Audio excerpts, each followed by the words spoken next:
E aos meus 5, os meus 7, 8 anos de idade, eu fui abusado sexualmente por um tio. E eu não podia contar pro meu pai. E também contei pra minha mãe, mas não podia contar pro meu pai, porque minha mãe tinha mais de 14 irmãos. E o rebuliço que ia ser na família. Nossa. E aquele segredo ficou entre eu e ela, por muitos anos. Então minha mãe percebia, mas o que ela podia, o que uma mãe pode fazer? Né?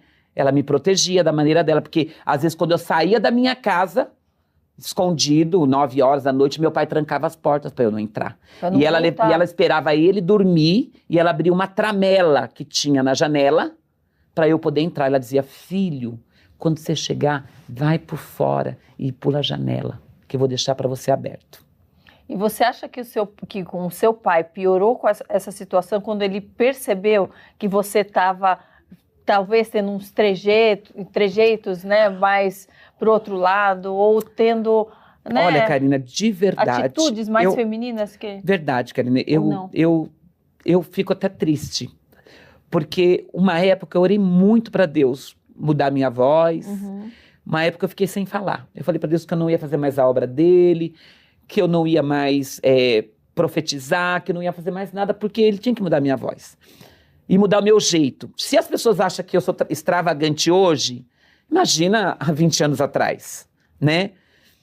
Só que Deus não mudou. E Deus falou assim, um dia usou um dono de um coral muito grande de uma igreja Assembleia de Deus, ele não sabia de nada, e um dia ele chegou na mesa assim no café e falou assim, por que você está orando para mudar a sua voz? Se a sua voz é uma raridade no coral. E aquilo Ninguém nem sabia que nem você estava orando por sabia. Isso que a minha voz mudou muito. Os trejeitos, eu acabei entrando na área da beleza com 12 anos de idade. Eu sou cabeleireiro desde os 13 anos. E quem mexe com beleza, mexe com mulher, né? Então, hoje eu já não mais me importo mais. Sim, mas eu creio que para o meu pai foi muito difícil. E nem posso culpar ele, porque era um pai muito tradicional, muito rude, né? Mas por eu ser o único filho, homem, sim, ele poderia ter, eu creio que poderia ter me ajudado. Sim. Ao invés de ter julgado e falado, né? Deixa eu te mostrar como que é. E essa tia amor, que né? e essa tia que eu tinha 7 primos. Um estudou para advogado, outro para engenheiro. E essa tia, quando eu sentava na mesa dela para tomar café, ela falava assim, Bastião, você tem que deixar a sua herança para os meus filhos.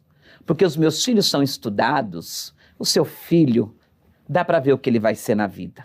E eu ouvia isso. Olha. E ele tentou me tirar do testamento. Ele foi, procurou para me tirar do testamento e eu disse para ele, pode me tirar, não me importo. E depois que eu passei por esse abuso sexual, eu passei por alguns abusos sexuais por vizinhos também.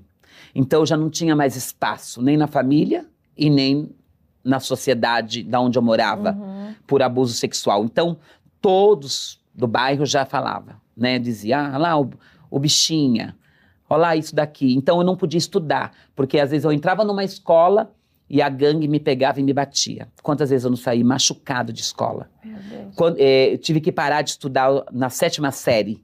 Eu tive que parar de estudar porque, na verdade, eu sempre me vesti um pouco diferente. Eu não sei o diferente, porque o diferente meu aqui no Brasil é diferente, mas fora do Brasil não é diferente. Para eu que já viajei toda a Europa, eu já sei como que é.